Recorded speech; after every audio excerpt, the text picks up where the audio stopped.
নমস্কার।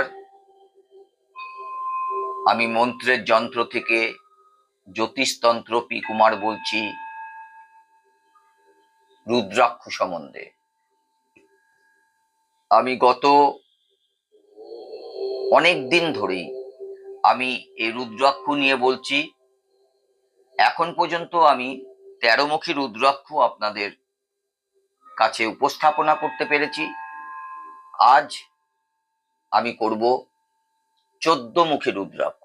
আমি যে রুদ্রাক্ষ নিয়ে আলোচনা করি, এই রুদ্রাক্ষগুলো যদি আপনারা মন দিয়ে পড়তে পারেন, নিষ্ঠা দিয়ে পড়তে পারেন, ভক্তি দিয়ে পড়তে পারেন এবং আপনার নিজস্ব ইষ্ট দেবতাকে দিয়ে যদি ডেকে আপনি পড়তে পারেন, তাহলে কিন্তু ভীষণভাবে আপনি এর একটা ফল পাবেন।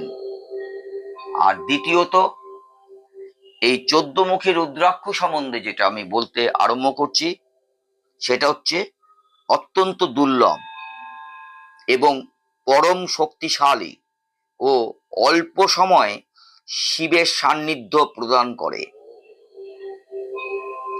এমন রুদ্রাক্ষ এই 14মুখী রুদ্রাক্ষ। সামনে শিবরাত্রি আসছে। এই শিবরাত্রি সম্বন্ধেও আপনাদের আমি একটা ভিডিও করব, আপনারা দেখবেন।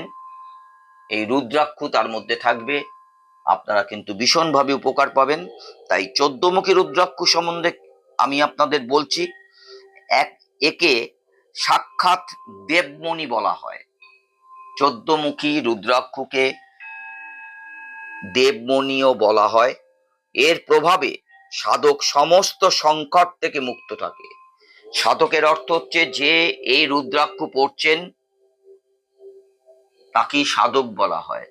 তাই সাধক যে ব্যক্তি, সেই ব্যক্তি এই রুদ্রাক্ষ পড়ে কোনো রকম মনকে চঞ্চলতা থেকে বিরত রাখতে হবে। তাই এই দেবমণি রুদ্রাক্ষ অর্থাৎ 14মুখী রুদ্রাক্ষের এর প্রভাবে সাধক সমস্ত সংকট থেকে মুক্ত থাকে। যে কোনো রকম ক্ষতি, দুর্ঘটনা, রোগ ও চিন্তা থেকে মুক্ত হয়। সাধকের জীবন সুখ ও শ্রীবৃদ্ধিতে ভরিয়ে রাখে এই 14মুখী রুদ্রাক্ষ। এই 14মুখী রুদ্রাক্ষ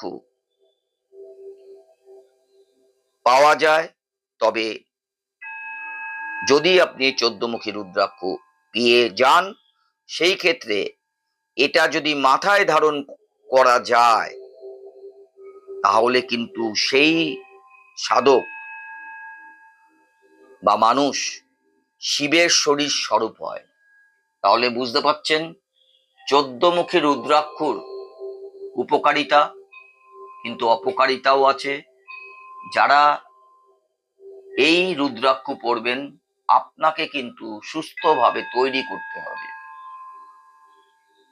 জীবনকে চঞ্চলতার মধ্যে যদি চালনা করা হয়, সেই ক্ষেত্রে কিন্তু এই রুদ্রাক্ষ ফল বিপরীত আপনার জীবনে এনে দেবে।